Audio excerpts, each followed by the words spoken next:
नमस्कार साथियों, एससीटी अकेडमी पर आप सभी का स्वागत है। आज हम लोग करेंगे मैथ साइंस 24 दिसंबर 2021 को जो पेपर 2 की परीक्षा हुई थी उसके क्वेश्चन का आंसर। तो 24 दिसंबर वाले जो भी अभ्यर्थी है उसका जो है इंतजार की घड़ी समाप्त होती है। अभी 24 दिसंबर वाले जो भी अभ्यर्थी है हमारे वीडियो के साथ जुड़ जाएंगे और वीडियो को शेयर कर देंगे ताकि जिस अभ्यर्थी की परीक्षा 24 दिसंबर को हुई थी वह सभी अभ्यर्थी इस वीडियो के साथ जुड़ सके और अपना उत्तर कुंजी मिलान कर सके। तो 24 दिसंबर वाले जितने भी अभ्यर्थी हमारे वीडियो के साथ बन जाएंगे। अगर आपको वीडियो पसंद है तो आप वीडियो को जरूर लाइक कीजिएगा और दोस्तों के भी शेयर कर दीजिए ताकि जो भी अभ्यर्थी 24 दिसंबर वाले होंगे वो अभ्यर्थी जो है यहाँ आकर अपनी उत्तर कुंजी का मिलान कर सके। तो अभी हम लोग करेंगे गणित विज्ञान यानी मैथ साइंस। 24 दिसंबर वाले जो अभ्यर्थी है जिनकी सीडीपी की भी हुई थी इसके साथ एसएसटी और मैथमेटिक्स और साइंस दोनों वाले अभ्यर्थी को जो सीडीपी का कॉमन पेपर था उसका जो है डिस्कशन पहले करवा दिया गया है। अगर आप अभी तक वो वीडियो नहीं देखे हैं तो आप ऊपर आई बटन पे जाकर वहां पर लिंक दिया गया है, वहां पर आपको जो है यह वीडियो मिल जाएगा और वहां से आप अपना सीडीपी का मिलान कर लीजिए। अगर जो है वो अभ्यर्थी जो नहीं मिलान कर पाए हैं तो वो वहां पर जाके मिलान कर सकते हैं और वैसे जो है यह लिंक आपको डिस्क्रिप्शन बॉक्स में भी मिल जाएगा, वहां से भी आप इसका उत्तर मिलान कर सकते हैं। तो इसमें जो हम करने वाले हैं वो सिर्फ करेंगे मैथमेटिक्स और साइंस, यानी हम टोटल 60 क्वेश्चन ही करेंगे। तो ज्यादा से ज्यादा 1 घंटे का वीडियो या 1.25 घंटे का जो है आपको क्लास लगेगी। अभी तो जितने भी अभ्यर्थी है सभी अपना आंसर की मिलाना शुरू करेंगे। तो हम चलते हैं क्वेश्चन पेपर के पीडीएफ के ऊपर और करते हैं आज के क्वेश्चन का डिस्कशन। हम अपने क्वेश्चन के पीडीएफ के ऊपर आ चुके हैं और यहाँ पर देखिए क्लियरली लिखा हुआ है कि यह जो परीक्षा हुई थी वो परीक्षा 24 दिसंबर 2021 को हुई थी। पेपर 2 की परीक्षा है, सेकंड शिफ्ट में परीक्षा हुई थी और इसमें हम लोग मैथ साइंस करेंगे। एमएस का मतलब होता है मैथ साइंस। तो हम लोग चलेंगे सीधे, कहाँ चलेंगे तो सीधे चलेंगे मैथमेटिक्स और साइंस के ऊपर 60 क्वेश्चन के ऊपर, क्योंकि आपको जो है सीडीपी करवा दिया गया है। सीडीपी का 30 क्वेश्चन आपको डिस्कशन करवा दिया गया। अगर आप नहीं मिलाए हैं तो आप आई बटन पे जाइए और वहां से जो है ऊपर आई बटन कॉर्नर में मिलेगा, वहां से जो है आप जो है इसका मिलान कर सकेंगे और नहीं तो नीचे डिस्क्रिप्शन बॉक्स में भी लिंक मिल जाएगा, वहां से भी सीडीपी का मिलान कर सकेंगे। तो हम चलते हैं सीधे मैथ साइंस के ऊपर। तो आते हैं मैथ साइंस का क्वेश्चन देखते हैं। सबसे पहला क्वेश्चन क्या कहता है, फिर धीरे धीरे करके इसी तरह से टोटल 60 क्वेश्चन हम लोग कर लेंगे। तो आते हैं मैथ साइंस के ऊपर। अभी जो है आपका ये सीडीपी ही है, ठीक है। हाँ, आ चुके हैं, 27 आ गया है, अब आ जाएंगे। हाँ चलिए, आ चुके हैं हम मैथ साइंस के ऊपर। मैथ साइंस का क्वेश्चन यहां से शुरू होता है। मैथ साइंस के क्वेश्चन को हम पहला नंबर क्वेश्चन देखते हैं। यहाँ पर देखिए लिखा हुआ मैथ एंड साइंस। पहला नंबर क्वेश्चन यहाँ पर हम देखेंगे, वयस्क रेशम के कीड़े का जीवन चक्र बहुत ही छोटा होता है जिसके दौरान वे क्या करते हैं। तो सबसे पहला होगा ऑप्शन नंबर 1, अपने काटने और चबाने वाले मुंह के भागों से सहतूत की पत्तियों से भोजन ग्रहण करते हैं। सही उत्तर है ऑप्शन नंबर 1। चलिए आते हैं क्वेश्चन नंबर 2 की तरफ और देखते हैं क्वेश्चन नंबर 2। क्वेश्चन नंबर 2 कहता है यहाँ पर, 1 मिनट बेटा, थोड़ा सा क्वेश्चन ऊपर चले गया है, नीचे कर लेते हैं। हाँ, यहाँ पर है क्वेश्चन नंबर की पहचानिए निम्न में से कौन से रासायनिक परिवर्तन है। तो ए और बी रासायनिक परिवर्तन है, सी और डी भौतिक परिवर्तन है। तो ए और बी जो है ऑप्शन नंबर लिखा हुआ है 4 में, तो हमारा जो सही उत्तर होगा वो है ऑप्शन नंबर 4। ठीक है, क्वेश्चन नंबर 3 देखते हैं। क्वेश्चन नंबर 3 देखिए क्या कह रहा है। क्वेश्चन नंबर 3 है, गणित पढ़ाने के लिए क्रियाकलाप का निम्नलिखित में से कौन सा गुण अति वांछनीय है, मतलब कौन सा गुण एकदम जरूरी है। तो पहला जो लिखा हुआ है यह दृष्टि, ठीक है, यह दृष्टि श्रवण और गतिबोधक शिक्षार्थियों को प्रोत्साहित करने वाला होता है। और दूसरा लिखा हुआ यहाँ पर कि यह बच्चों को एक साथ कार्य करने और विचार विमर्श को एक साथ करने के अवसर उपलब्ध कराता है। तो ए बी सही है। और यहाँ पर सुनिश्चित अंक प्राप्त करने की बात हो रही है, तो यही बात गलत लिखी हुई है। सही आंसर है सिर्फ और सिर्फ ऑप्शन नंबर ए और बी। ए और बी है ऑप्शन नंबर 1 में, तो हमारा जो सही उत्तर होता है वो होता है 3 का 1। आते हैं देखते हैं क्वेश्चन नंबर 4 क्या कह रहा है। क्वेश्चन नंबर 4 है यहाँ पर कि which part of the following features help polar bear in adaptation in polar region. तो देखिए यहाँ पर जो आंसर देखा जाए, व्हाइट फर भी है, long curve and sharp claw भी है और वेब्ड फीट भी है। तो सही आंसर है ए बी सी, जो कि ऑप्शन नंबर 3 में लिखा हुआ है। तो 4 का सही उत्तर है ऑप्शन नंबर 3। बढ़ते हैं क्वेश्चन नंबर 4 देखते हैं। क्वेश्चन नंबर 4 लिखा हुआ है, एक सरल लोलक में निम्न में से कौन सा परिवर्तन लाने पर उसका आवर्त काल बोल रहा है बढ़ जाएगा, मतलब टी उसका बढ़ जाएगा। तो उसकी जब लंबाई में वृद्धि करेंगे तो उसका आवर्त काल जो है वो बढ़ जाएगा। सरल लोलक इस तरह का जो होता है, यहाँ पर बेटा इस तरह से होता है ना, आपको तो पता होगा, है ना, इसी तरह से ऐसे करके ओसिलेट करता है। तो आवर्तकाल जब इसकी लंबाई में हम वृद्धि करेंगे तो बढ़ जाएगा। चलिए देखते हैं क्वेश्चन नंबर 6 देखते हैं। क्वेश्चन नंबर 6 कहता है the part of human ear which convert sound vibration into electrical signal. तो ये करता है आपको ऑप्शन नंबर 4 देख लेंगे इसका क्वेश्चन नंबर 6 का क्वेश्चन नंबर सही आंसर होगा ऑप्शन नंबर 4। ठीक है, तो बढ़ते हैं क्वेश्चन नंबर 7 की तरफ और देखते हैं क्वेश्चन नंबर 7। क्वेश्चन नंबर 7 कहता है यहाँ पर, देखिए क्वेश्चन नंबर 7 है, मनोरमा कक्षा में वाष्पीकरण को समझाते हुए निम्नलिखित उदाहरण देती है। जल वाष्पित हो जाता है, दूध वाष्पित हो जाता है, तेल वाष्पित हो जाता है, अतः सभी तरल वाष्पित हो जाते हैं। यह उदाहरण क्या है? देखिए यहां पर यह उदाहरण है क्या? जल वाष्पित होता है, दूध वाष्पित होता है, तेल वाष्पित होता है, अतः सभी तरल वाष्पित हो जाते हैं। इसका क्या उदाहरण है? तो वाष्पीकरण का उदाहरण देकर समझाया जा रहा है, फिर इसके नियम को बताया जाएगा। तो पहले जो है इसको उदाहरण देकर समझाया जा रहा है यहां से यहां। तो यह उदाहरण बताता है आगमन विधि का। तो सही आंसर होगा ऑप्शन नंबर कौन सा? 2 आगमन। आते हैं हम क्वेश्चन नंबर देखते हैं 8 नंबर और देखते हैं क्वेश्चन नंबर 8 क्या कह रहा है। क्वेश्चन नंबर 8 है, निम्नलिखित कथनों को पढ़िए और सही कथन का चयन करना है। एक लड़के ने देखा कि कैरम बोर्ड का स्ट्राइकर आसानी से गति करता है जब उनकी बहन कैरम की प्लाईवुड पर टेल्कम पाउडर डाला। और आगे है, टेल्कम पाउडर कैरम की प्लाईवुड और स्ट्राइकर के घर्षण को बढ़ा देता है। बोल रहा है स्ट्राइकर के घर्षण को बढ़ा देता है, जी नहीं, घर्षण को घटाता है। ठीक है, टेल्कम पाउडर बढ़ाता नहीं है। तो आर कथन तो असत्य लिखा है, सही कथन है ऑप्शन नंबर 2।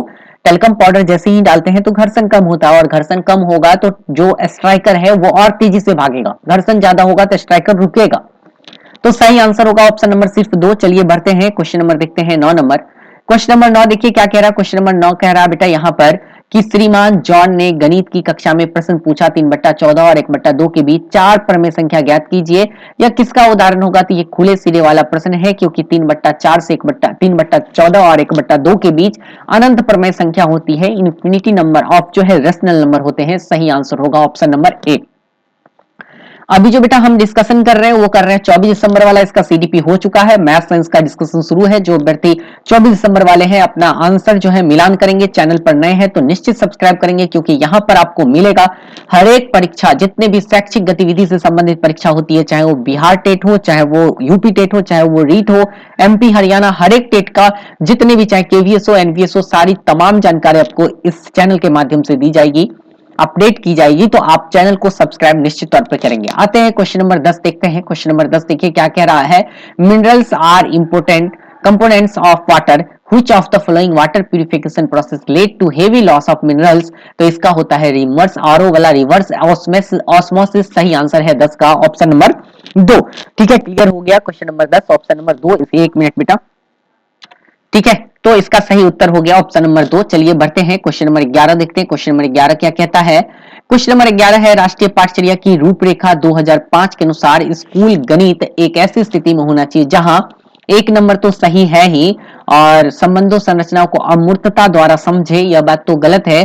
बच्चे महत्वपूर्ण एल्गोरिथम को याद करें, गलत है। बच्चे पाठ्य पुस्तक से प्रश्नों को हल करके सही उत्तर तक पहुंचने पर केंद्रित हो, यह गलत है। तो देखिए यहाँ पर जब सी देखे ना, सबसे महत्वपूर्ण एल्गोरिथम कलन विधि को याद करें, तो याद करने वाला तो आंसर है नहीं, तो सी तो डायरेक्ट गलत है। तो गलत वाला तो ये भी है, गलत वाला ये भी हो गया। अब अगर हम बी को देखें ना, तो बी यहां पर बोल रहा है बच्चे गणित के संबंधों और संरचना को अमूर्तता द्वारा समझे, और डी कह रहा है बच्चे पाठ्य पुस्तक के प्रश्नों को हल करके सही उत्तर तक पहुंचने पर केंद्रित हो। तो अगर हम देखा दें बी, यहां पर ए तो सही है, ए 100% सही है, लेकिन ऑप्शन में केवल ए लिखा ही नहीं, केवल ए ही इसमें आंसर होना चाहिए। लेकिन अगर हमें बी और डी में से एक को चुनना तो पड़ेगा, लेकिन ए के साथ यहां पर देखिए कोई है ही नहीं, ये तो बी डी सीधा लिख दिया है ना, तो आंसर हम ए के साथ बी को ही लेकर चलेंगे। वैसे बी भी गलत है, डी भी गलत है बेटा, लेकिन ए जिसमें होगा वो आंसर सही है। सी तो बिल्कुल गलत है, याद तो करना ही नहीं है, तो आंसर ए के साथ जाएगा हमारा कौन सा? ए के साथ जाएगा बेटा बी। तो ए के साथ बी होगा, तो ऑप्शन नंबर हम 4 देंगे। मैं पुनः कह रहा हूं बी एकदम गलत है, अमूर्तता द्वारा नहीं समझना है, इसको जो है मूर्तता द्वारा समझाना है बच्चे को, तो ये तो गलत है ही, और यहां भी गलत है। तो लेकिन ए के साथ एक ही मैच किया हुआ तो यही करेंगे, और ए के साथ जो यहां मैच किया हुआ है ये बिल्कुल गलत है। तो 11 का सही आंसर है ऑप्शन नंबर कौन सा? 4। आते क्वेश्चन नंबर 12 देखते हैं। क्वेश्चन नंबर 12 कौन सा है? क्वेश्चन नंबर 12 है, आकलन के बारे में निम्नलिखित में से कौन सा कथन सही नहीं है? सही नहीं है होने की बात है आकलन के बारे में, तो देखिए यहां पर कौन सा कथन सही नहीं होगा।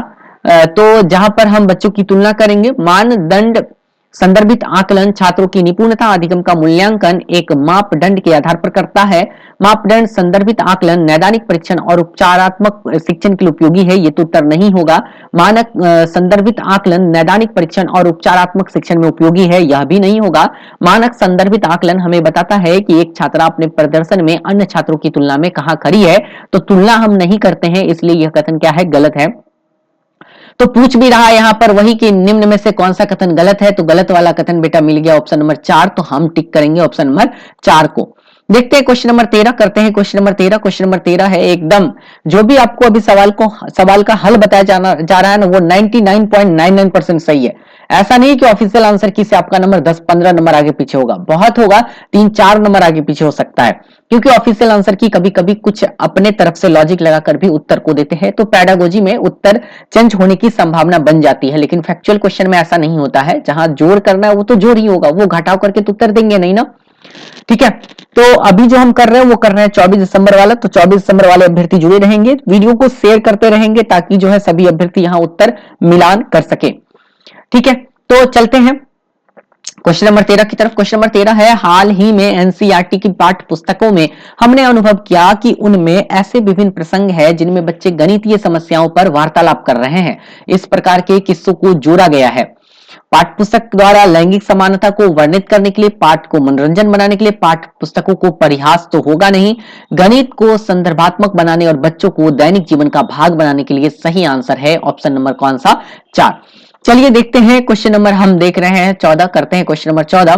क्वेश्चन नंबर 14 देखिए किस तरह का क्वेश्चन है, थोड़ा सा क्वेश्चन बड़ा है लेकिन हमें तो करना पड़ेगा क्वेश्चन। आते हैं क्वेश्चन नंबर 14 की तरफ। क्वेश्चन नंबर 14 है, एक मिडिल स्कूल की गणित की शिक्षिका ने अपने कक्षा में निम्नलिखित प्रश्न पूछा। कक्षा 1 में लड़कियों का लड़कों से अनुपात 4:3 है तथा कक्षा 2 में अनुपात 8:6 है। मान लीजिए प्रत्येक कक्षा में 28 अभ्यर्थी है या विद्यार्थी है, क्या यह अनुपात समतुल्य है?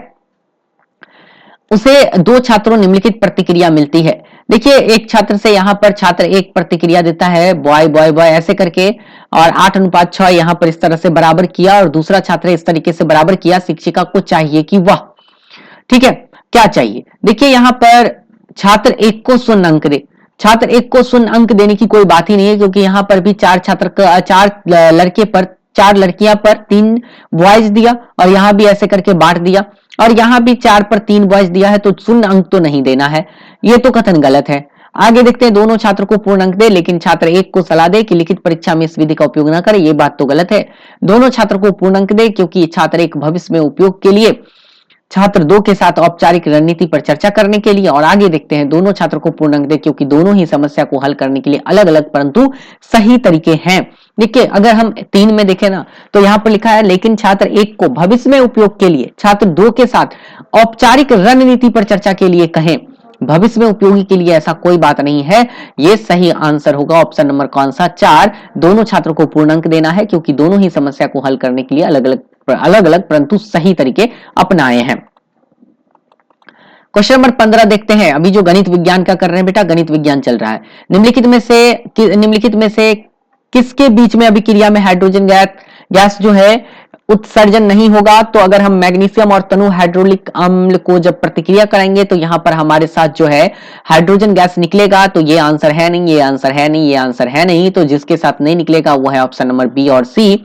तो हमारा जो सही उत्तर है ऑप्शन नंबर 1 ही, बी और व सी। चलिए बढ़ते हैं, क्वेश्चन नंबर करते हैं 16। कैसा लग रहा है वीडियो, आप लोग कमेंट करके बताइए। क्या समझ में आ रहा है ना, क्वेश्चन मिलान हो रहा है सही तरीके से? चलिए आते हैं, ये क्वेश्चन बनाने वाला है, बनाना तो पड़ेगा, क्या करेंगे। किसी त्रिभुजाकार खेत की भुजाएं दे रखी है। इस खेत का क्षेत्रफल उस आयताकार खेत के क्षेत्रफल के बराबर है जिसकी भुजाएं 15:4 के अनुपात में है। इस आयताकार खेत की बड़ी भुजा की लंबाई क्या होगी? किसी त्रिभुजाकार खेत की भुजा इतना है, इस खेत का क्षेत्रफल उस आयताकार खेत के क्षेत्रफल का बराबर है जिसकी भुजाएं दे रखा है। अब देखिए इस सवालों को कैसे हल करेंगे।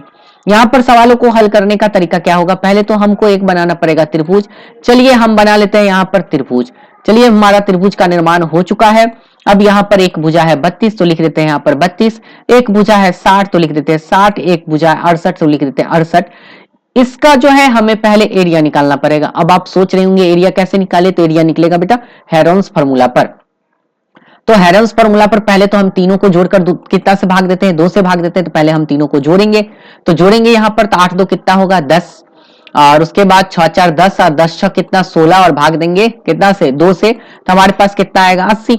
अब हेरोन्स फार्मूला का क्या होता है formula, root under s into S minus A, तो 80 इंटू 80 में से a घटाएंगे, तो a यहां पर ले लेते हैं 32, तो 80 में से 32 चले गया बेटा, यहां देख लो 80 में से अगर हम 32 घटाए तो यहां तो होगा 8, यहां पर होगा कितना 4, वही होगा ना, तो 48 हो गया। तो चलिए यहां पर हम लिख देते हैं 48। अब देखिए दूसरा 60 घटाएंगे तो यहां पर क्या होगा 20। अब तीसरा क्या घटाएंगे हम, तीसरा 68 घटाएंगे तो हमारे पास क्या आएगा 12, नहीं आएगा। अब इस सबको सॉल्व करेंगे तो हमारे पास क्या निकल के आएगा, एरिया निकल के नहीं आएगा। चलिए एरिया तो निकल के आ जाएगा, तो 20 है, और यहां पर हम 20 गुने 4 80 को लिख देते हैं, कोई बात कोई दिक्कत नहीं।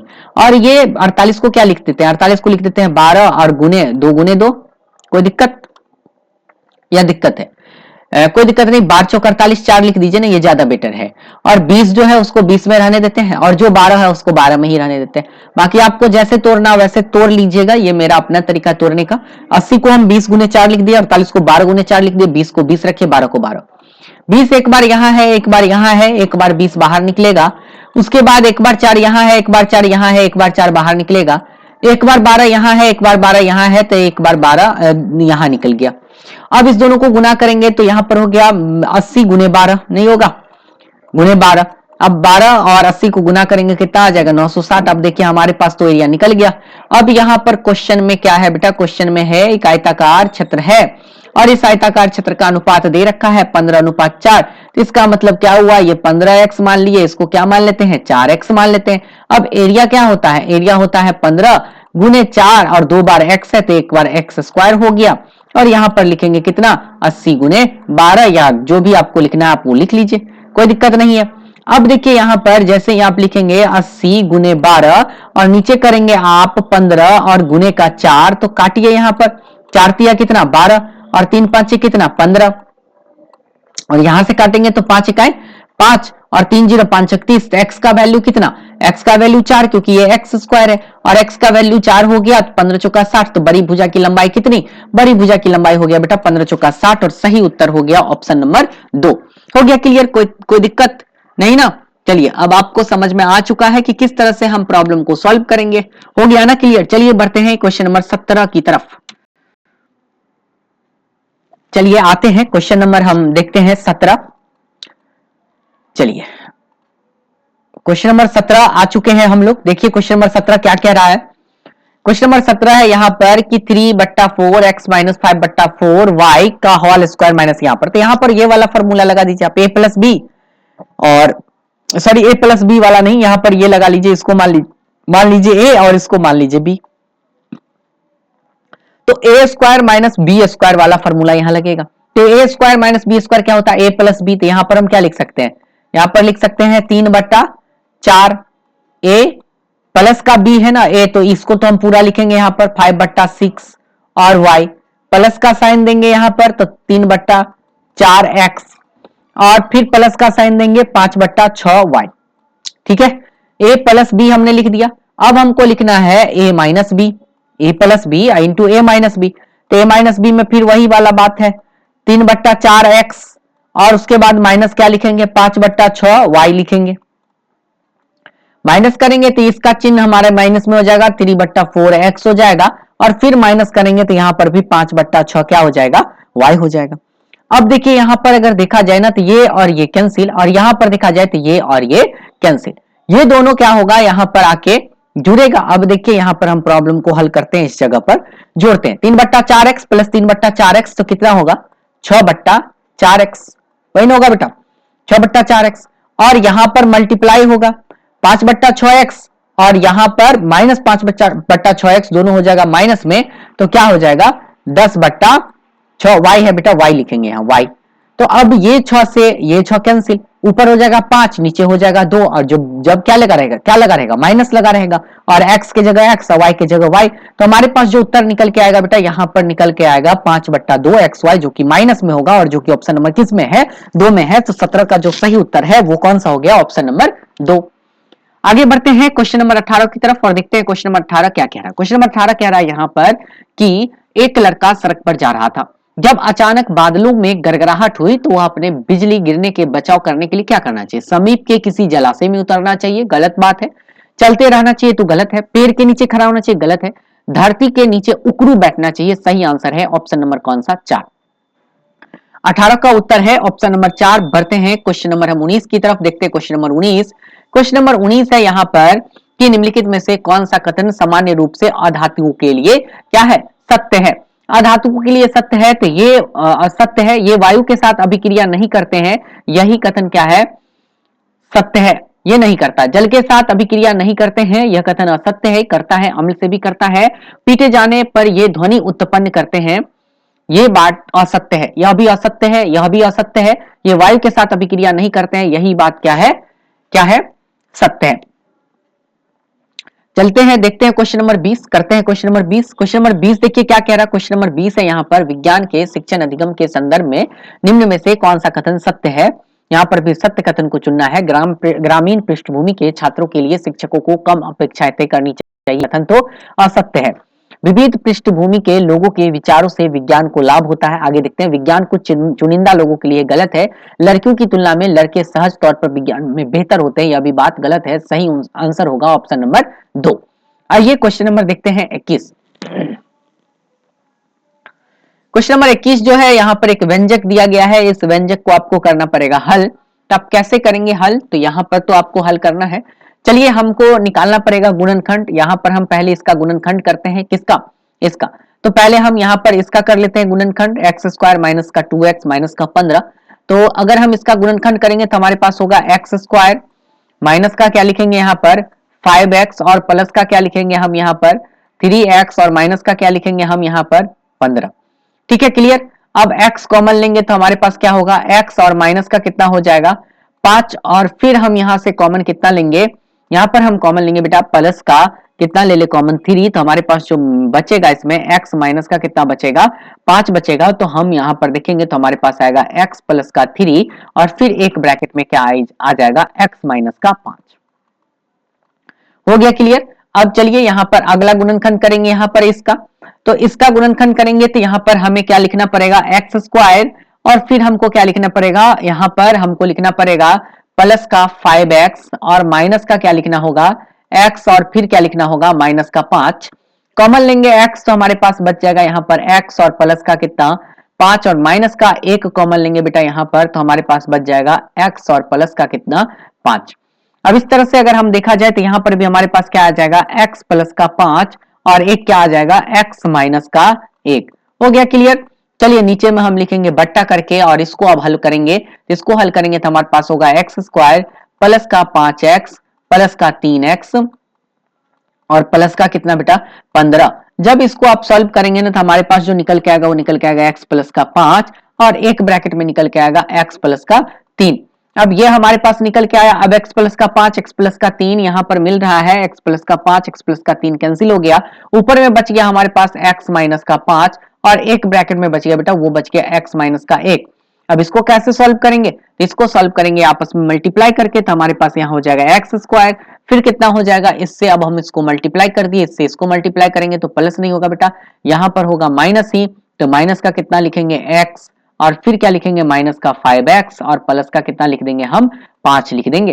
तो यहाँ पर जब सॉल्व करेंगे तो हमारे पास होगा एक्स स्क्वायर माइनस का लिखेंगे 6x और प्लस का लिखेंगे 5। अब ऐसा आंसर खोजिए किस में है, तो ऐसा ऑप्शन नंबर सिर्फ है 2 में, तो सही उत्तर होगा option number 2 x square minus का 6x और प्लस का 5। चलिए बढ़ते हैं क्वेश्चन नंबर अब हम आगे 22 की तरफ और करते हैं क्वेश्चन नंबर 22। क्वेश्चन नंबर 22 है यहाँ पर, एक मिनट बेटा थोड़ा सा क्वेश्चन नीचे कर लेते हैं। हाँ क्वेश्चन एक, हाँ चलिए ठीक है। क्वेश्चन नंबर 22 है यहाँ पर कि गणित के स्वयं सिद्ध यानी एक्जियम के बारे में दिया गया है कि विषय में निम्नलिखित में से कौन सा कथन सही है। स्वयं सिद्ध साध्य है, इसके लिए उत्पत्ति आवश्यक है। एक कथन तो मेरे हिसाब से गलत लिखा हुआ है, स्वयं सिद्ध का उपयोग अन्य गणितीय प्रमेय को सिद्ध करने के लिए किया जाता है, यह बात सही है। मेरे अनुसार से जो उत्तर सही होगा वह होगा केवल बी, और केवल बी जो है ऑप्शन नंबर 4 में है। आइए क्वेश्चन नंबर 23 है, बनाना तो पड़ेगा, क्या कीजिएगा, ऐसे ऐसे सवाल रहते हैं, क्वेश्चन तो सॉल्व करना ही पड़ेगा। हरि ने दो घड़ियों में से प्रत्येक को इतना में क्या करता है, खरीदता है। उसने 5% लाभ पर और दूसरी को 4% हानि पर बेचता है। इस पूरे सौदे पर लाभ होता है या हानि निकालना है। दो घड़ियों को प्रत्येक को इतना में खरीदना है। यहाँ पर देखिए, एक को क्रय मूल्य, एक के लिए क्रय मूल्य कितना हो गया बेटा, एक के लिए क्रय मूल्य 2500, आराम आराम से निकालना पड़ेगा दोनों का अलग अलग। और दूसरे के लिए भी क्रय मूल्य कितना, 2500। एक को बोल रहा है, एक को 5% के लाभ पर बेच रहा है ना, 5% के किस पर बेच रहा है, लाभ पर। और एक को बोल रहा है कि 40% के किस पर बेच रहा है, हानि पर। ये बात तो क्लियर है। एक को लाभ पर और दूसरे को हानि में बेच रहा है, तो पूरे सौदे पर लाभ या हानि प्रतिशत निकालना है। तो अब देखिए, यहां पर अगर देखा जाए तो क्रय मूल्य टोटल कितना हो गया, 5000 यह हुआ दोनों वस्तु के लिए। अब विक्रय मूल्य कितना हुआ, अब अगर विक्रय मूल्य की बात करें तो विक्रय मूल्य कितना हो गया, विक्रय मूल्य 5% का लाभ लेंगे तो 2500 और गुने कितना है 105, 5% का लाभ है और बट्टा का कितना लिखेंगे हम यहाँ पर 100, तो ये और ये कैंसिल हो गया। ठीक है, और यहाँ पर ये दोनों हमारा क्या हो गया, कैंसिल। तो 105 को 25 से हम क्या करेंगे, गुना। जैसे ही गुना करेंगे तो हमारे पास निकल के आएगा 2625। हो गया क्लियर। यहाँ पर भी हम वैसे ही निकालेंगे 2500 और यहाँ पर हम कर रहे हैं 4% की हानि हो रही है तो 96 और बट्टा का कितना 100। ये जीरो से ये दोनों कैंसिल हो जाएगा और 25 को जैसे ही हम गुना करेंगे 96 से तो हमारे पास निकल के आएगा कितना 2400। अब इस 2400 और 2625 को हम जोड़ेंगे तो 2400 और 2400 और सॉरी जोड़ेंगे, हाँ जोड़ेंगे तो हमारे पास 2400 और 2625 जब जोड़ेंगे तो हमारे पास निकल के आएगा 5000 कितना 25। अब देखिए, खरीद के लाया 5000 में और बेच रहा है यहाँ पर कितना में 5025 में, तो क्या होगा, लाभ होगा। लाभ कितने का होगा, लाभ हो गया 25 रुपए का। तो लाभ बराबर क्या फॉर्मूला होता है, लाभ बराबर होता है, अब लाभ प्रतिशत बराबर क्या फॉर्मूला होता है, तो लाभ बट्टा क्रय मूल्य। क्रय मूल्य कितना है यहाँ पर, क्रय मूल्य है 5000 और गुने का कितना लिखते हैं 100। इस दोनों को काटेंगे, इस दोनों को जीरो कट गया, 25 गुना कितना 50, 1/2% का क्या होगा यहाँ पर, तो 1/2% का लाभ होगा और 1/2% का लाभ है ऑप्शन नंबर 4 में। तो सही उत्तर होगा हमारा ऑप्शन नंबर 4 कि यहाँ पर लाभ हो रहा है 1/2% का। ठीक है, क्लियर हो गया। चलिए बढ़ते हैं हम अगले क्वेश्चन की तरफ और देखेंगे क्वेश्चन नंबर 24।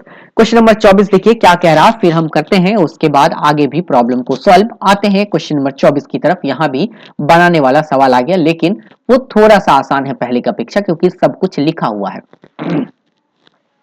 निम्न आंकड़ों में बहुलक, माध्यक और परिसर का माध्य पूछ रहा है, तो पहले तो आप इसे सजा लेंगे, है ना, तब माध्यक निकल पाएगा। तो देखिए, सबसे छोटी संख्या देखा जाए ना तो यहाँ पर 9 निकलता है और एक ही बार 9 है, और कहीं 9 है नहीं है। 10 भी एक बार है, चलिए 10 लिख देते हैं। 11 है एक बार और 11 है 2 बार, तो चलिए यहाँ पर 1 मिनट बेटा, 10 में थोड़ा सा 10 को ठीक कर लेते हैं। हाँ 10 हो गया। अब 11 देखते हैं एक बार और 2 बार, तो 11 लिख लेते हैं एक बार और 11 लिख लिए 2 बार। हो गया क्लियर। अब 11 को खत्म कहानी। अब देखिए 12 है नहीं है तो 13 है, तो 13 कितना बार है, एक ही बार है, चलिए 13 भी लिख दिए एक बार। 14 है नहीं है, उसके बाद हमको लग रहा है 17 है, 17 नहीं 16 है, तो लिखेंगे 16 और फिर कितना है 17, 17 भी हमने लिख दिया। इसके बाद क्या है हमारा 18 है, 18 भी लिख दिया हमने। उसके बाद कितना है बेटा 20 है, 20 भी लिख दिया। 21 है, 21 भी लिख दिया और लास्ट में कितना है 25 है। तो यहाँ देखिए 20 भी हो गया, 21 भी हो गया और यहाँ पर 25 भी हो गया, लेकिन एक 14 छूट गया। इसी कारण हम यहाँ पर क्या करते हैं बेटा, काटते हैं, ताकि अगर कोई छूटे ना तो वो पता चल जाता है। अब काउंट कर लेते हैं पहले, 1 2 3 4 5 6 7 8 9 10 11 12। 1 2 3 4 5 6 7 8 9 10 11 12, इसका मतलब हमने सही लिखा। अब 12 है तो 5 इधर से 5 उधर से हटाएंगे। 1 2 3 4 5, चलिए ये हट गया और 1 2 3 4 5 यहां से हट गया। इस दोनों को जोड़ेंगे तो हमारे पास निकल के आएगा 30 और माध्यक हमारे पास जब होगा तब हम 2 से भाग देंगे तो हमारे पास निकल के आएगा माध्यक कितना 15। माध्यक पता चल चुका है। अब हम देखते हैं बहुलक। बहुलक जो संख्या सबसे ज्यादा बार हो, तो देखिए सबसे ज्यादा बार यहाँ पर कौन लिखा है 11 ही ना, और कोई संख्या रिपीट है नहीं है, तो माध्यक बहुलक भी निकल गया। और परिसर होता है कि हमारा उच्च सीमा में से निम्न सीमा को घटाना होता है, तो 25 में से 9 चले जाएगा तो हमारे पास क्या होगा 16। अब इस तीनों को जोड़ेंगे तो जोड़िए यहाँ पर, जब तीनों को जोड़ेंगे तो 15 दूना 30 31, 31 में एक जोड़ेंगे 32 और 32 और 10 कितना 42, 42 को 3 से हम क्या देंगे भाग, तो 3 इकाई कितना होगा 3 और 3 चौके 12। तो सही आंसर है ऑप्शन नंबर कौन सा बेटा, ऑप्शन नंबर जो है वो उत्तर हो गया ऑप्शन नंबर 4। चलिए देखते हैं क्वेश्चन नंबर 25 की तरफ। क्वेश्चन नंबर 25 है, एक सामान्य रूप से गर्म की जा रही वृत्ताकार चक्रिका रिंग में निम्नलिखित में से कौन सा कथन सही है। जब गर्म करते हैं ना तो क्या होता है, उसका बाह्य व्यास बढ़ता है और आंतरिक व्यास घटता है, उसका व्यास घटता है। गर्म करेंगे तो दोनों, मेरे हिसाब से दोनों जो है व्यास जो है बढ़ेगा। तो आंसर जो उत्तर होगा ना वो होगा ऑप्शन नंबर 4, उसका बाह्य और आंतरिक दोनों व्यास बढ़ता है, क्योंकि गर्म करने पर लोहा फैलता है तो उसका दोनों व्यास बाहर की तरफ फैलेगा, तो आंतरिक व्यास और बाह्य व्यास दोनों जो है उसका बाह्य और आंतरिक दोनों व्यास क्या होगा, बढ़ेगा। आते हैं क्वेश्चन नंबर 26 की तरफ और देखते हैं क्वेश्चन नंबर 26 निम्नलिखित में से कौन सा वैज्ञानिक जांच पड़ताल का सामान्य क्रम है। वैज्ञानिक जांच पड़ताल का सामान्य क्रम की बात हो रही है, तो देखिए यहाँ पर सबसे पहले हम क्या करते हैं, परिकल्पना का निर्माण करते हैं। उससे पहले हमको अवलोकन करना पड़ता है, अवलोकन करते हैं, परिकल्पना बनाते हैं, प्रयोग करते हैं, विश्लेषण करते हैं और परिणाम निकालते हैं। सही आंसर होता है ऑप्शन नंबर 2। क्वेश्चन नंबर देखते हैं 27 और करते हैं क्वेश्चन नंबर 27। क्वेश्चन नंबर 27 भी बनाने वाला है, चलिए बनाते हैं। दो त्रिभुज है, यहाँ पर सर्वांग समता की बात हो रही है, तो पहले हम दो त्रिभुज का निर्माण कर लेते हैं। चलिए यहाँ पर हम दो त्रिभुज बना लेते हैं ताकि जो है हमें प्रॉब्लम को बनाने में मदद मिले। दो त्रिभुज हमारा बन गया। अब दोनों त्रिभुज का नाम भी लिखना है। एक त्रिभुज का नाम हमारा है ए, बी और सी, और दूसरे त्रिभुज का नाम है बेटा यहाँ पर डी, ई और एफ। ये दो अलग अलग क्या है, त्रिभुज हैं। अब जब आप देखिएगा दोनों त्रिभुज, तो यहाँ पर लिखा है ए बी 4.5 सेंटीमीटर, ये ए बी है जो कि 4.5 है। और जब AC को देखेंगे तो यहाँ पर क्या है, AC 4 सेंटीमीटर है तो 4 लिख दिए। कोण A जो है यहाँ पर लिखा हुआ है 55 डिग्री, चलिए यहाँ पर हम कोण A को भी 55 डिग्री लिख देते हैं। हो गया क्लियर। अब DE को देखिए तो यहाँ पर DE कितना दिया है, वो दिया है 4। 1 मिनट बेटा, गलत लिख दिया, DE एक ही लाइन है ना DE में, हाँ 4। उसके बाद DE के बाद है हमारा FD, और FD है हमारा 4.5 है, तो हमने लिख दिया 4.5, यहाँ 2 लाइन खींचे हैं। और कोण D यहाँ पर लिखा हुआ है कितना, कोण D हमारा है 55 डिग्री। अब आप ध्यान से दीजिए, बोल रहा है कि कौन सा सही है, तो यहाँ पर हम पहले ABC को देख लेते हैं। ABC ऐसे चल रहे हैं, ABC कोण इधर आ जा रहा है और 4.5 की तरफ से हम जा रहे हैं, तो इधर से आएंगे DFE, तो क्या DFE है, नहीं है, इसका मतलब ये कथन क्या है, गलत है। हाँ DFE नहीं है, ये भी लाइन गलत, ये भी लाइन गलत। BAC को देखते हैं, चलिए BAC यहां से आ रहे हैं, BAC तो FDE होगा। FDE है किसी के साथ, FDE है ऑप्शन नंबर 2 में। एक मिनट, FDE, एक मिनट बेटा, FDE हाँ ऑप्शन नंबर 3 में मिल चुका है हमारा FDE, तो सही आंसर है कौन सा, 3 नंबर। देखिए यहाँ पर BAC ऐसे जा रहे हैं, तो यहाँ पर भी FDE ऐसे आएंगे, तो सही आंसर कौन सा हो गया, यहाँ पर 4.5 को क्रॉस करते हुए 4 में आएंगे, 4.5 को क्रॉस करते हुए इधर जाएंगे, तो FDE जो कि ऑप्शन नंबर 3 में है, 27 का उत्तर जो होगा वो होगा ऑप्शन नंबर 3। 28 आते हैं, देखते हैं क्वेश्चन नंबर 28 क्या कह रहा है। क्वेश्चन नंबर 28 है, माध्यमिक स्कूल में द्विविम आकृतियों के क्षेत्रफल और परिमाप के प्रक्रमण के परिचय हेतु इनमें से कौन सी युक्ति सर्वाधिक उपयुक्त है। देखिए सर्वाधिक उपयुक्त इनमें से कौन सा होगा, तो यहाँ ऑप्शन पढ़िए। माध्यमिक, पहले देख लीजिए क्वेश्चन एक बार और देखते हैं। माध्यमिक स्कूल में द्विविम आकृतियों के क्षेत्रफल और परिमाप के प्रक्रमण परिचय हेतु निम्नलिखित से कौन सी युक्ति सर्वाधिक उपयुक्त होगी। तो विभिन्न, यहाँ पर है विभिन्न द्विविमीय आकृतियों के क्षेत्रफल और परिमाप, सूत्र वाली बात तो होगी नहीं है ना, चार्ट वाली बात तो होगी नहीं, सूत्र वाली बात तो है नहीं। सही आंसर है ऑप्शन नंबर फिर 4, ग्राफ पेपर पर कुछ द्विविम आकृतियां बनाना और विद्यार्थियों को परिसीमा के साथ परिमाप और क्षेत्रफल के लिए क्रमशः इकाई और वर्ग इकाई गिनने के लिए कहना। सही आंसर है 28 का ऑप्शन नंबर कौन सा, ऑप्शन नंबर बेटा हो गया 4। चलिए देखते हैं क्वेश्चन नंबर, हम यहाँ पर आते हैं 29 की तरफ। क्वेश्चन नंबर 29 है, ब्रोंकाइटिस, ब्रोंकाइटिस जो है तकलीफ जो होता है यह स्मोक के वजह से होता है। सही आंसर है ऑप्शन नंबर कौन सा, 1। चलिए देखते हैं क्वेश्चन नंबर हम 30, मेढकों में कायांतरण की प्रक्रिया में कौन सा हार्मोन महत्वपूर्ण होता है, तो ये होता है थायरोक्सिन। सही आंसर ऑप्शन नंबर 2। आते हैं क्वेश्चन नंबर अब 31 की तरफ, देखते हैं 31।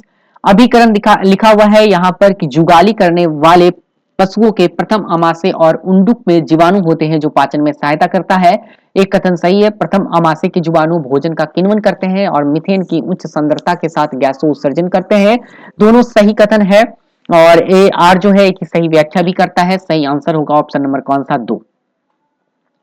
हो गया क्लियर। चलिए बढ़ते हैं क्वेश्चन नंबर, अब हम आगे की तरफ और देखते हैं क्वेश्चन नंबर 32। क्वेश्चन नंबर 32 है, किसी चुंबक की लंबाई और उसके ध्रुव प्राबल्य के विषय में आप क्या कह सकते हैं जब उनकी लंबाई को लंबवत दो समान भागों में बांटा जाएगा। जब दो समान भाग में बांटा जाता है तो जो निकलेगा वो लंबाई तो अपरिवर्तित ही रहेगा, क्योंकि हमको यहाँ पर बोल रहा है ऐसे काट रहे तो लंबाई तो वही रहेगा, लेकिन इसका जो ध्रुव है ना, ध्रुव का जो कैपेसिटी होता है वो कम हो जाता है, तो अपरिवर्तित हो जाएगा। मतलब सही आंसर है ऑप्शन नंबर कौन सा, 3। लंबाई वही रहेगी लेकिन ध्रुव का प्राबल्य जो है वो क्या हो जाता है, कम हो जाता है। आते हैं क्वेश्चन नंबर 13 देखते हैं। क्वेश्चन नंबर 13 कहता है यहाँ पर कि जब प्रकाश की किरण किसी सतह पर लंबवत आपतित होगी तो परावर्तित कैसा होगा। तो परावर्तित भी सतह के लंबवत हो जाता है। सही आंसर है ऑप्शन नंबर 3। देख लीजिए, एक यहाँ पर क्लियर दिखाते हैं।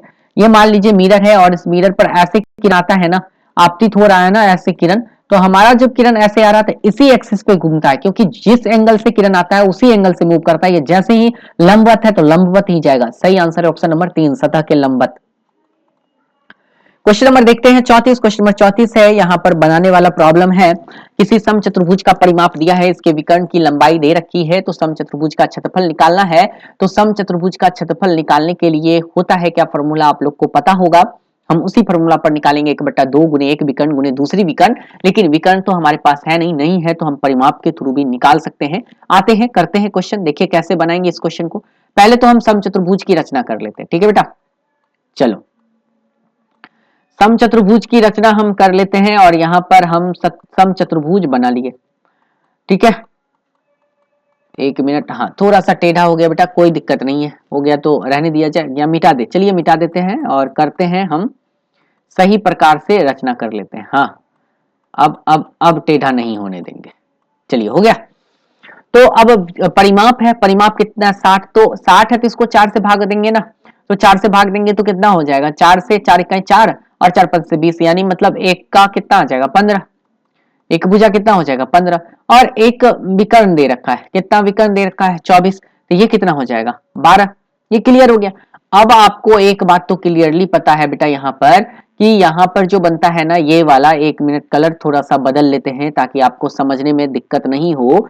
यहां से यहां और यहां से यहां और यहां से यहां जो देख रहे हैं ना वह एक प्रकार का क्या है, त्रिभुज है। कौन सा त्रिभुज बनता है यहाँ पर आप लोग को पता होगा, पढ़े होंगे तो, समकोण त्रिभुज। समकोण त्रिभुज के सामने वाली भुजा क्या कहलाती है, कर्ण, और ये क्या कहलाता है, ये तो किसी, इसको कुछ भी ले लीजिए, आधार ले लिए, चाहे इसको आप लंब ले लीजिए। तो इसमें से इसको घटा देंगे, घटा के हम निकालेंगे ना, तो घटा के निकालिए।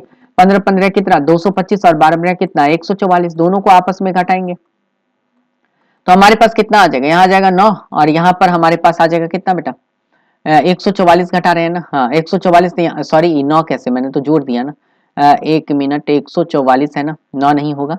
हाँ यहाँ पर हो जाएगा 5 में से 4 गया 1 और यहाँ हो गया 8 और इधर हो गया कैंसिल, 81 हो गया। ये रूट अंडर में होता है तो यहाँ पर कितना आ जाएगा 9, तो ये कितना हो जाएगा बेटा 9 हो जाएगा। ये भी कितना हो जाएगा 9 हो जाएगा। तो एक विकर्ण 24 है, दूसरा विकर्ण कितना हो जाएगा 18 हो जाएगा। हमने आपको क्या बताया, 1/2 गुने 24 और गुने का कितना 18। हम काटेंगे यहाँ पर, तो यहाँ पर काटेंगे, ये 9 हो गया और यहाँ पर हम गुना करेंगे, 9 चुक 36 हो जाएगा, 9 दूना 18, 18 3 कितना 21, एक ही ऑप्शन मिल रहा है 216। जो ऑप्शन नंबर लिखा हुआ बेटा यहाँ पर ऑप्शन नंबर 4 में सही उत्तर होगा ऑप्शन नंबर कौन सा 4। हो गया क्लियर। चलिए बढ़ते हैं क्वेश्चन नंबर 35 देखते हैं। अब क्वेश्चन नंबर 35 करवाते हैं, निम्न में से विज्ञान का कौन सा कथन सत्य नहीं है। विज्ञान के लिए सत्य कथन नहीं है, उसको चुनना है। विज्ञान प्रकृति और उसकी परिघटनाओं के विषय में अंतिम सत्य नहीं कहता। विज्ञान हमारे प्रकृति और सामाजिक संचार के सभी समस्याओं का समाधान देने में सक्षम नहीं है। विज्ञान के विचार नए परमाणु की रोशनी में परिवर्तित किए जाते हैं। विज्ञान संबंधित ज्ञान की प्रगति एक रेखीय पथ का अनुसरण करती है। यहाँ पर देखिए सही कथन नहीं है, तो मेरे अनुसार से अगर देखा जाए इसमें, देखिए विज्ञान हमारे प्रकृति और सामाजिक संसार की सभी समस्याओं का समाधान देने में सक्षम नहीं है, ये कथन सत्य नहीं है। हर एक चीज का समाधान नहीं है, तो सही उत्तर है ऑप्शन नंबर कौन सा 2। चलिए आते हैं क्वेश्चन नंबर 36 देखते हैं। क्वेश्चन नंबर 36, निम्न में से कौन सा कथन निष्कर्ष आधारित कथन नहीं है। देखिए निष्कर्ष आधारित कथन नहीं है बोल रहा है यहाँ पर, कुछ ऊंचाई से छोड़ी गई वस्तु जमीन पर गिरने की ओर प्रवृत्त होती है, और ये निष्कर्ष नहीं है, ये तो निष्कर्ष नहीं है। तरल अपने से होकर गति करने वाली वस्तु पर घर्षण बल लगाते हैं, ये बात तो सही है, यहाँ पर हम निष्कर्ष नहीं दे रहे हैं। प्रत्येक व्यक्ति दो विकल्पी युग्म होते हैं और केवल एक विकल्पी युग्म संतति को दिया जाता है। निष्कर्ष आधारित कथन नहीं है और सही आंसर है ऑप्शन नंबर 3, ये निष्कर्ष आधारित कथन नहीं होगा, यही इसका सही और सटीक आंसर भी है। चलिए आते हैं क्वेश्चन नंबर देखते हैं 37, करते हैं क्वेश्चन नंबर 37। क्वेश्चन नंबर 37 देखिए क्या है। किसी आयताकार गुटके की लंबाई चौड़ाई ऊंचाई दे रखा है, उस गुटके को धरती पर 3 विभिन्न प्रकार से रखा जाता है। इस गुटके द्वारा धरती पर आरोपित दाब क्या होगा? दाब देखिए सबसे अधिक तब होगा जब 10 सेमी वाला होगा। सबसे अधिक दाब तब आरोपित होता है जब लंबाई और चौड़ाई से आधार बनाया गया हो। लंबाई और चौड़ाई, ये बात तो सही लिखा है और यही इसका सही उत्तर भी होगा। ठीक है, नहीं बेटा, यहां पर क्या लिखा हुआ है, सबसे अधिक दाब तब आरोपित होता है जब लंबाई और चौड़ाई से आधार बनाया गया हो।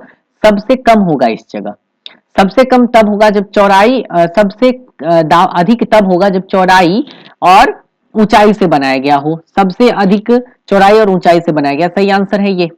अब आप खुद देखिए ना, सबसे ज्यादा दाब कब लगेगा। देखिए यहां पर ये अर्थ है, मान लेते हैं नीचे ये आप भूमि है, ये वाला वस्तु और ये वाला वस्तु, इस पर ज्यादा लगेगा ना, यहाँ पर एकदम तीखा सा दाब लगेगा, यहाँ पर पूरा दाब बट जाएगा। सही आंसर है ये वाला, चौड़ाई और ऊंचाई से। 3 नंबर। चलिए क्वेश्चन नंबर 38 देखते हैं। क्वेश्चन नंबर 38 देखिए 38 में है, बीमाए 12 सेमी, 9 सेमी, 16 सेमी वाले एक ठोस धातु को पिघलाकर समान मापों के 216 घन बनाते हैं। ऐसे दो घनों का पार्श्व पृष्ठ का क्षेत्रफल क्या है? तो पहले तो हमें देखना है, यहाँ पर 216 घन बनाए जाते हैं, तो 216 घन बनाया गया यहाँ पर। तो यहाँ पर हम क्या करते हैं ना, 12 सेमी, और 1 मिनट इसको सेमी लिखना छोड़ देते हैं। चलिए 12 सेमी, 9 सेमी और 16 सेमी, क्लियर है। इस ठोस धातु को पिघलाकर समान मापों के 216 घन बनाए जाते हैं। 216 घन बनाया जाएगा। तो पहले तो हम एक घन का आयतन निकाल लेंगे। पहले तो इसको हम मल्टीप्लाई कर देते हैं। चलिए 12 को 9 से गुना करते हैं तो 108 होता है, और इसको फिर हम 16 से गुना करेंगे तो हमारे पास आएगा कितना, 1728 आएगा, क्लियर। और इसको हम भाग देंगे कितना, 216 से। अब इसको जैसे ही हम भाग देंगे 216 से, तो हमारे पास एक घन का आयतन निकल जाएगा। एक घन का आयतन कितना आ जाएगा, 8 सेमी क्यूब। एक घन का आयतन है और पार्श्व पृष्ठ का क्षेत्रफल बोल रहा है। पार्श्व पृष्ठ का क्षेत्रफल क्या होता है, पार्श्व पृष्ठ का क्षेत्रफल होता है उसके चारों साइड का क्षेत्रफल, तो होता है 4a स्क्वायर। ए होता है 4a स्क्वायर। अब a निकालने के लिए तो पहले तो हमको ये आयतन पता है ना, तो आयतन बराबर √8 लिखेंगे तो कितना निकलेगा, 2। और यहां पर हम निकालेंगे 4 इंटू 2 इंटू 2, तो 4 दूना 8 दूना कितना, 16। और बोल रहा है 2 कैसे, तो 16 और 2 मतलब करना है तो 16 और 1 16 और, तो 32 हो जाएगा। सही आंसर होगा ऑप्शन नंबर कौन सा, 4, ऑप्शन नंबर 4। चलिए आते हैं क्वेश्चन नंबर देखते हैं 39, करते हैं क्वेश्चन नंबर 39। क्वेश्चन नंबर 39 देखिए क्या कह रहा है। क्वेश्चन नंबर 39 है, इसका मान निकालने की बात हो रही है, तो पहले तो प्रॉब्लम को सॉल्व करेंगे तभी मान निकाल पाएंगे, है ना।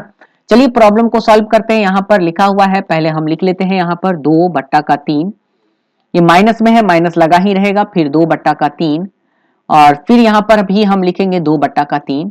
भाग का चिन्ह है, यहाँ पर है x, और यहाँ पर हमारा लिखा हुआ है 4/9, और गुने में पुनः है 4/9, 2 बार हो गया। ये x से इधर बट्टा इधर आके क्या हो सकता है, गुना हो सकता है, हो गया गुना, क्लियर। तो ये खत्म कहानी। अब देखिए यहाँ पर माइनस का 2/3, फिर है कितना, माइनस का 2/3, ये बेटा गुना हो गया, हाँ, माइनस का 2/3 गुने फिर है माइनस का 2/3, सब में माइनस लगेगा, यहाँ भी माइनस, यहाँ भी माइनस, 2/3। अब जब इसको यहाँ पर x निकाल रहे हैं ना, 1 मिनट बेटा, गलत हो गया, हाँ 1 मिनट, यहाँ पर ये होगा ऊपर, फिर से हम कर रहे हैं, इधर थोड़ा सा फ्रेश भी कर देते ताकि समझ में रहे। हाँ अब देखिए यहाँ पर x बराबर मान निकालना था इतना बट्टा इतना, तो यहाँ पर हम लिख लेते हैं माइनस का 2/3, और फिर कितना, माइनस का 2/3, और फिर कितना, माइनस का 2/3 लिख लिए। अब क्या करना है ना कि ये जो 9 है ना, यहाँ पर नीचे में आएगा तो 9 चल जाएगा ऊपर, तो 9/4, और फिर गुने में कितना लिखेंगे हम, 9/4, हो गया क्लियर। ये 2 3 से 1 3 को कैंसिल कर देंगे, 1 3 से 1 यहाँ पर 3 लिख देंगे, हो गया। अब जब देखा जाए तो यहाँ पर तो माइनस उत्तर में आएगा, उस चीज का ध्यान रखना है। 2 4 से 1 4 को कैंसिल, और 1 2 से यहाँ पर 2 लिख देंगे। अब जब उत्तर देखेंगे तो उत्तर तो आपका माइनस में ही आएगा, ये बात तो तय है, लेकिन कितना आएगा, वो आएगा माइनस का, और देखिए यहाँ पर सब कट गया ना, माइनस का 3/2। अब x के जगह माइनस का 3/2 मान रखना है बेटा, तो यहाँ पर 3/2 तो 2 2 तो कट गया, तो यहाँ पर कितना बच गया 3 और प्लस का कितना बच जाएगा 5। अब जैसे ही 3 और 5 बचेगा तो 8 के पावर में कितना इनवर्स, और इनवर्स का मतलब कितना 1/8। तो यहाँ पर 2 2 कट गया और 1 मिनट 2 2 कट गया तो माइनस का 3 है ना, तो 2 हो गया।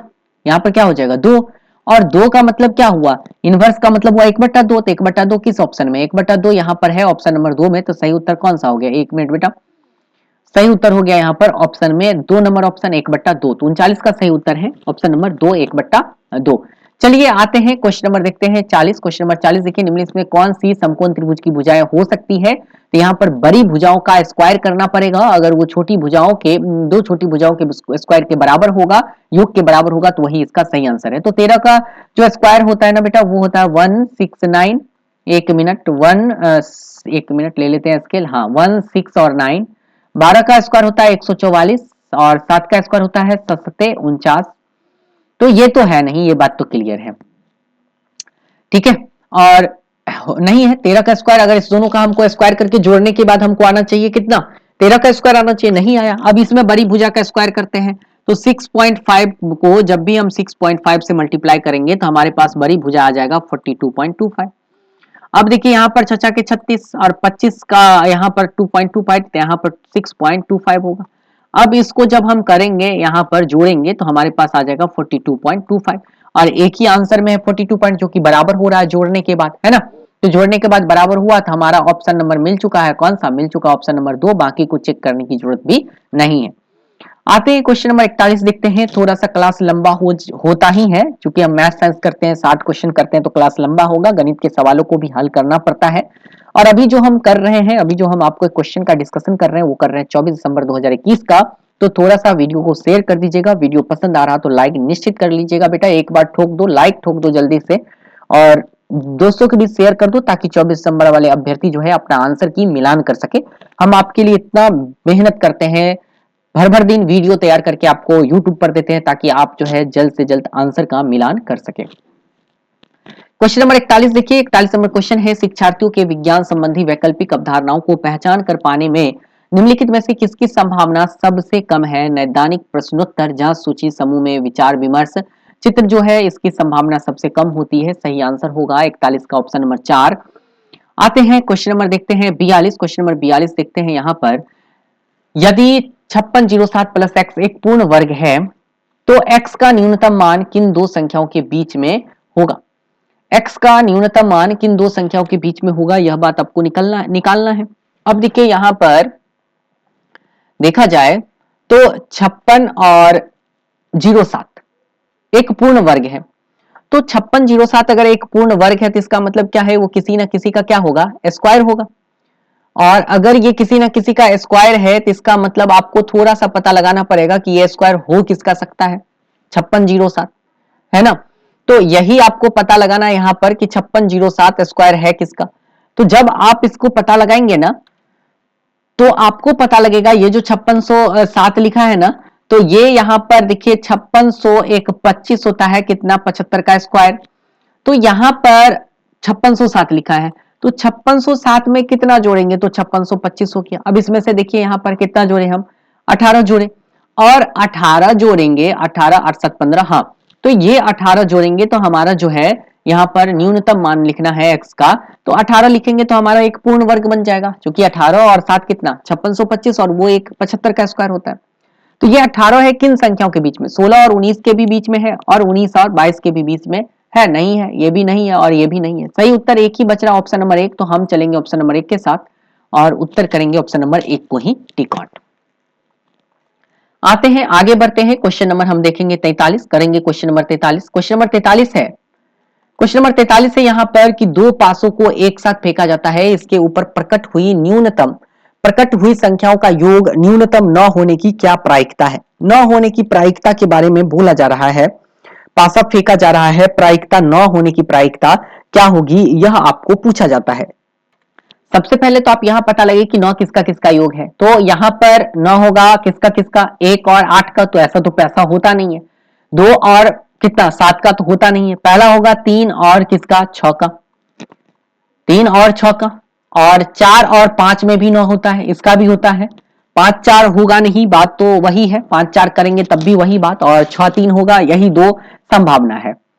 ठीक है, दो संभावना है। और हमारे पास कितना पासा है, दो पासा है, दो पासा को फेंकते हैं तो टोटल नंबर ऑफ टाइम्स कितना होगा, तो टोटल नंबर ऑफ टाइम्स होगा 12। अगर इसको हम काटेंगे तो दो छक्के कितना होगा 12, और दो छक्के 12 जो है ऑप्शन नंबर किस में है, वो है 2 में। तो सही आंसर है ऑप्शन नंबर कौन सा, 2 1/6। चलते हैं अगले क्वेश्चन की तरफ।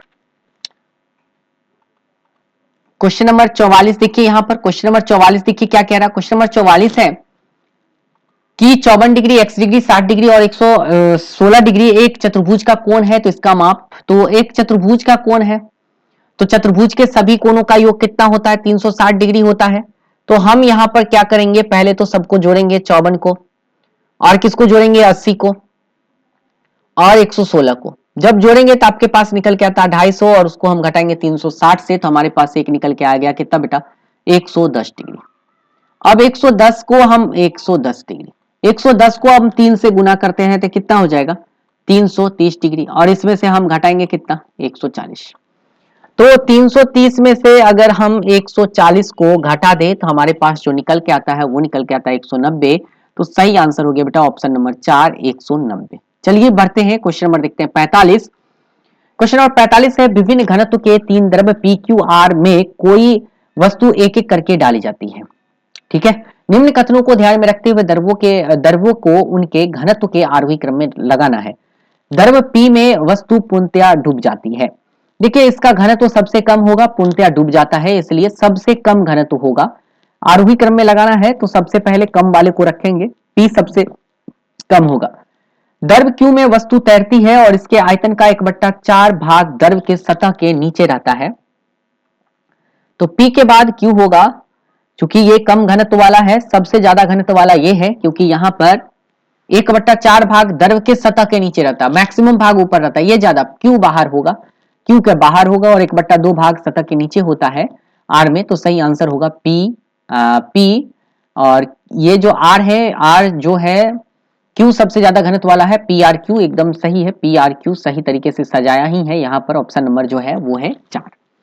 ठीक है, क्योंकि यहां पर जब डालते हैं ना तो पूर्णतया डूब जाता है, तो डूब जाने का मतलब क्या हुआ, सबसे कम घनत्व वाला द्रव यही है, और सबसे ज्यादा घनत्व वाला द्रव कौन सा है, क्यू है, क्योंकि यहां पर ज्यादा भाग ऊपर रहता है और बीच वाला जो है उसमें आधा भाग रहता है, तो बीच वाला जो है आर वो बीच में आ जाएगा। तो पी आर क्यू सही है ऑप्शन नंबर 4 में। क्वेश्चन नंबर देखते हैं 46। क्वेश्चन नंबर 46 है, प्रौद्योगिकी का एकीकरण गणित शिक्षण अधिगम के साथ करने में काफी चुनौतियों का सामना करना पड़ता है, क्योंकि यह अध्यापकों को भूमिका का हस्तक्षेप करता है, गलत है। प्रौद्योगिकी का उपयोग विद्यार्थियों की गणितीय दृश्यकरण की योग्यताओं को सीमित करता है। प्रौद्योगिकी के एकीकरण के लिए गणित की पाठ्यचर्या को पुनः संरचित करने की आवश्यकता है। कैलकुलेटर का उपयोग वाली तो बात गलत है, यहां पर सही आंसर होगा एक ही बेस्ट ऑप्शन है 3 नंबर, तो हम चलेंगे ऑप्शन नंबर 3 के साथ। आते हैं, करते हैं क्वेश्चन नंबर 47। क्वेश्चन नंबर 47 पे यहाँ का मान निकालना है, तो बेटा यहाँ तो बनाना पड़ेगा ना, प्रॉब्लम को सॉल्व करना है, बस कैलकुलेशन बेस्ड क्वेश्चन है, लेकिन क्या करेंगे, सॉल्व तो करना पड़ेगा। ऊपर में हम गुना करेंगे, यहाँ पर 101.01 को आपको गुना करना है, कितना से, 0.01 से, तो गुना करके बेटा आएगा 1.01, फिर आएगा आपका 01, और नीचे जो लिखा है वो लिखा है 3.6, सॉरी एक मिनट बेटा, 367 हो गया। और यहां पर प्लस में लिखा है, यहां पर लिखा हुआ है 3.96 बट्टा 0.8, 3.96, और बट्टा में नीचे लिखा हुआ है 0. क्या लिखा है, 8 लिखा है। हो गया। अब इसको सॉल्व करना है, सॉल्व तो करना है। अब कैसे सॉल्व करेंगे, ऊपर में है 1.0101 और इसको भाग देना है 3.367 से, तो भाग की क्रिया करने के बाद आएगा इतना, काट के बनाइएगा, बनेगा प्रॉब्लम। और यहां पर 3.96 को जब आप भाग दीजिएगा 0.8 से, तो आपको निकल के आएगा 4 कितना, 9 और 5।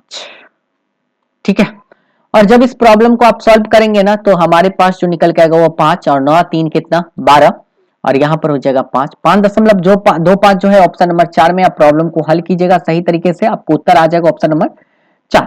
चलिए देखते हैं क्वेश्चन नंबर, अब बढ़ते हैं क्वेश्चन नंबर, हम आते हैं किसके तरफ, 48 की तरफ। देखते हैं क्वेश्चन नंबर 48 क्या कहता है। क्वेश्चन नंबर 48 देखिए, यहाँ पर 48 में है, हिरन चारों तरफ खतरे को देख सकते हैं, हिरन की आंखें उनके सिर के दोनों ओर होती है, यह बात दोनों कथन है और सही व्याख्या भी कर रहा है। ऑप्शन नंबर 2 इसका, 1 मिनट बेटा, ऑप्शन नंबर 2 जो है इसका सही आंसर भी है। हो गया क्लियर। क्वेश्चन नंबर देखेंगे अब 49 करेंगे हम, आते हैं क्वेश्चन नंबर 49 की तरफ। संतुलित आहार में कौन सा घटक अधिकतम ऊर्जा प्रदान करते हैं, सबसे ज्यादा ऊर्जा किससे मिलता है? इसका जो सही उत्तर है वो होगा कार्बोहाइड्रेट और वसा, जो कि ऑप्शन नंबर 1 में है। कार्बोहाइड्रेट यानी वसा और कार्बोहाइड्रेट सही आंसर है ऑप्शन नंबर 1। चलिए आते हैं क्वेश्चन नंबर देखते हैं 50। क्वेश्चन नंबर 50 है यहाँ पर कि विज्ञान शिक्षण अधिगम के संदर्भ में निम्नलिखित सभी गतिविधियां स्वीकार्य है सिवाय इसके कथन गलत वाले को चुनना है। अन्य सभी विषयों की तुलना में विज्ञान विषय की श्रेष्ठता को स्वीकारना, ये कथन गलत है, इसलिए यही इसका सही उत्तर होगा। सही आंसर है 50 का ऑप्शन नंबर 1। देखते हैं क्वेश्चन नंबर 11, निम्नलिखित में से कौन से कथन सही नहीं है, यहाँ पर गलत कथन को चुनना है। तो देखिए गलत कथन क्या है, -7/10 और -3 के बीच -5/8 एक परमेय संख्या है। तो पहले तो आपको निकालना पड़ेगा, तभी आपको पता चलेगा। तो यहाँ पर जब हम पॉइंट में कन्वर्ट करेंगे बेटा तो ये हो जाएगा 0.7। चलिए ठीक है, माइनस लगा हुआ, इसको कन्वर्ट करेंगे 0, कितना हो जाएगा 6, और इसको कन्वर्ट करेंगे जब हम, तो इस दोनों के बीच में आना चाहिए, तो कन्वर्ट करेंगे 5 और भागा करेंगे हम 8, तो हमारे पास 0 कितना आ जाएगा 6, 2 और 5, जो कि माइनस में ही आएगा। एक प्रमेय संख्या कथन सत्य है। इसका गुणात्मक प्रतिलोम बोल रहा है यहाँ पर 5 गुणात्मक प्रतिलोम। विभाजन पूर्णांकों के लिए सहकारी है और गुणन पूर्णांकों के लिए सहचारी है, सहचारी लिखा हुआ है। अगर इसका उत्तर देखा जाए बेटा, आप जब एनसीईआरटी पढ़े होंगे ना, तो आपको एनसीईआरटी प्रमेय संख्या आपको चैप्टर 1 में ही मिला होगा, उसमें लिखा होगा कि विभाजन पूर्णांकों के लिए जो है वो सहचारी नहीं होता है। यही कथन क्या है, गलत है। सही आंसर है ऑप्शन नंबर 3।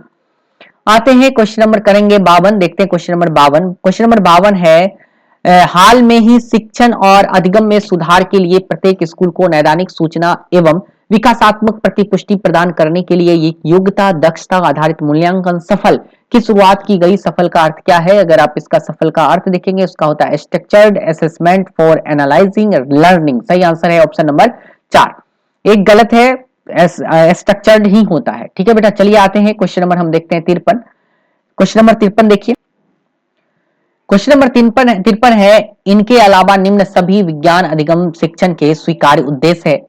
तो किनके अलावा, एक गलत जो होगा उसको मूल्य उदासीनता को प्रोत्साहित करना, यही गलत है, बाकी सब जो है वो सही है। सही आंसर है ऑप्शन नंबर 3, क्योंकि गलत खोजने के लिए बोला जा रहा है।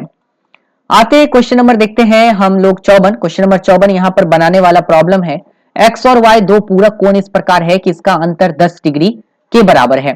अंतर जो है 10 डिग्री के बराबर है। एक्स और वाई दो पूरक कोण इस प्रकार है कि इसका अंतर 10 डिग्री के बराबर है। जहां एक्स बड़ा है वाई से, तो 2y माइनस 20 डिग्री का मान क्या होगा, तो बनाना पड़ेगा इस प्रॉब्लम को।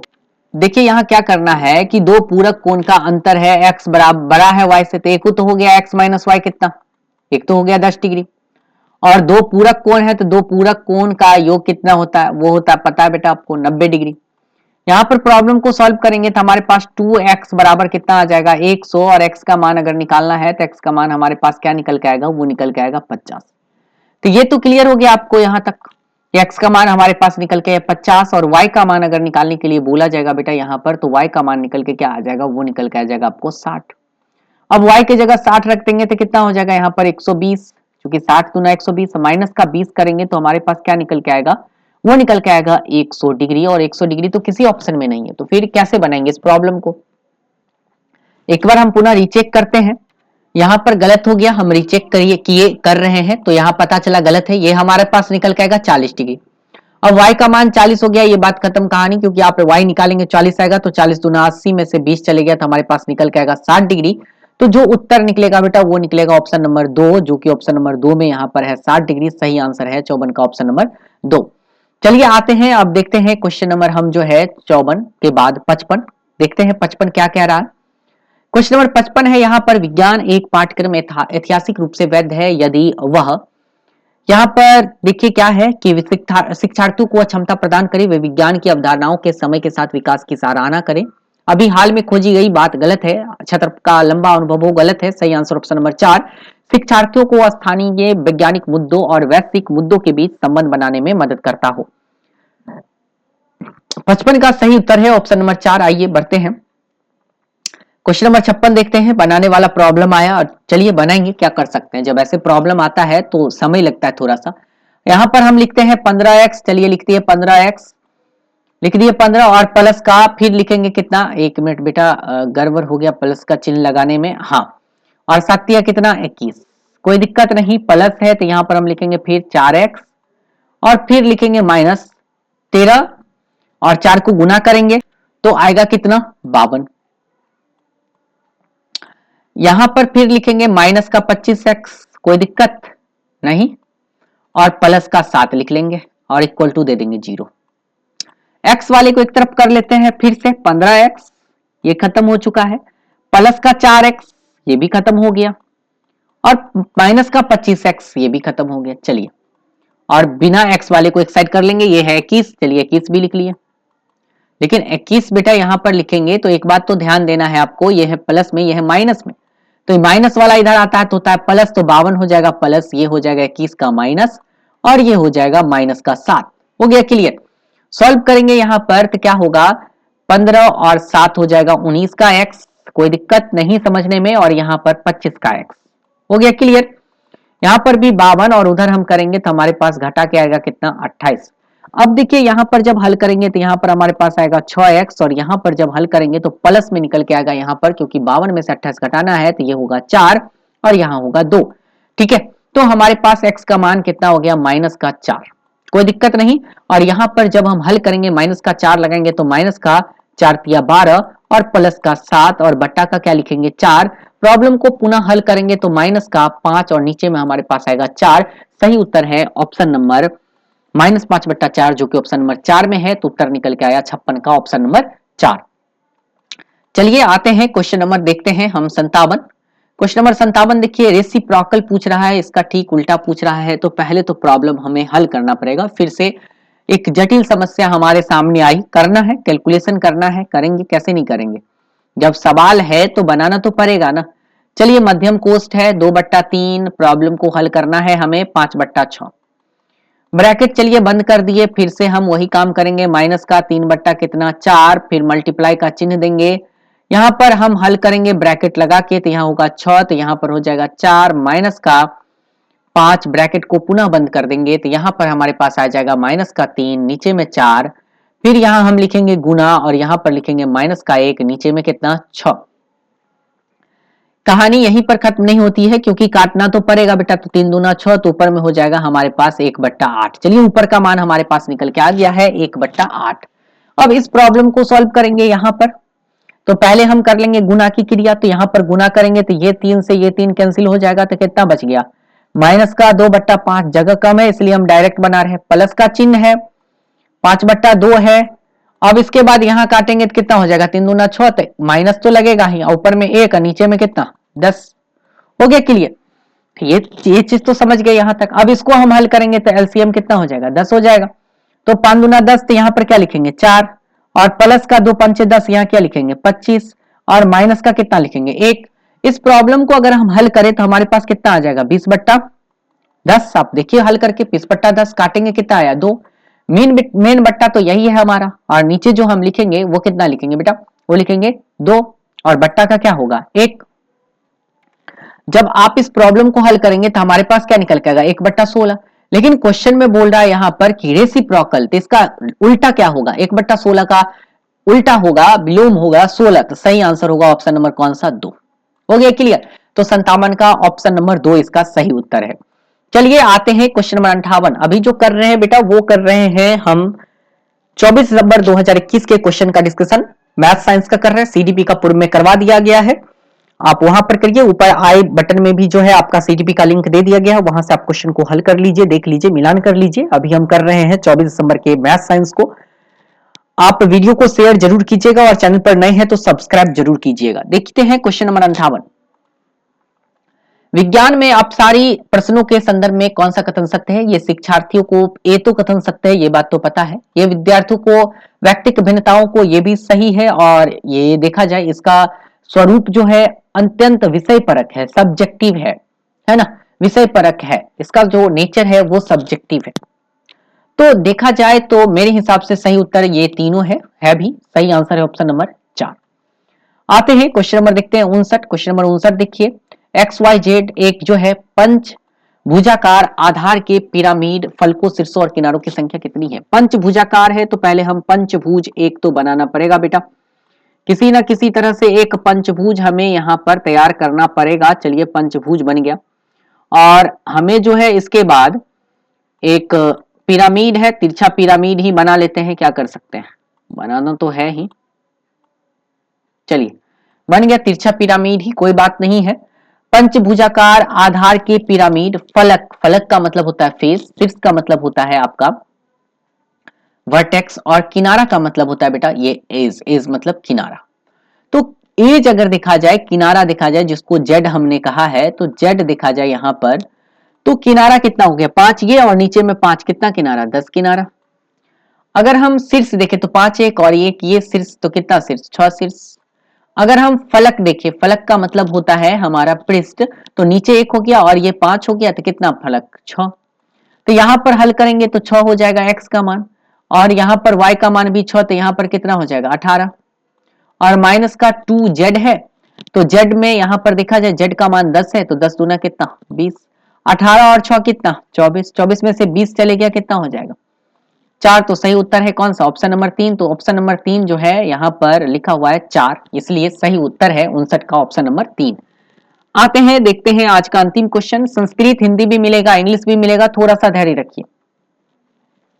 m-n में x और y का गुणांक लिखना है। अब इसको घटाना है बेटा, तो पहले तो हल करना पड़ेगा, इसको भी सॉल्व ही करना है। चलिए करते हैं, 3 दूना 6 एक्स स्क्वायर, कोई बात नहीं है।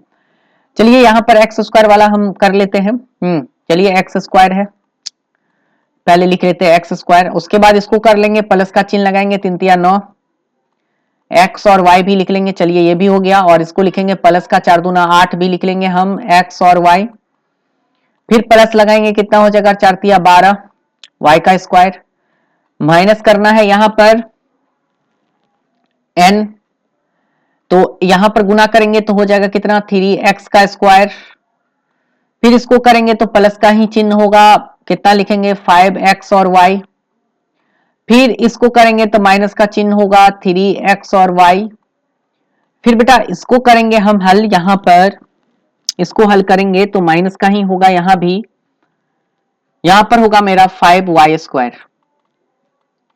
ठीक है, इस दोनों को सॉल्व करेंगे ना इस बीच वाले को, तो बीच वाले के लिए एक मान हमारे पास निकल के आएगा कितना 17xy, जो कि प्लस में होगा, और जब इस दोनों को सॉल्व करेंगे एक साथ तो हमारे पास निकल के आएगा बेटा, वो निकल के आएगा 2x और y, जो कि क्या होगा प्लस में होगा।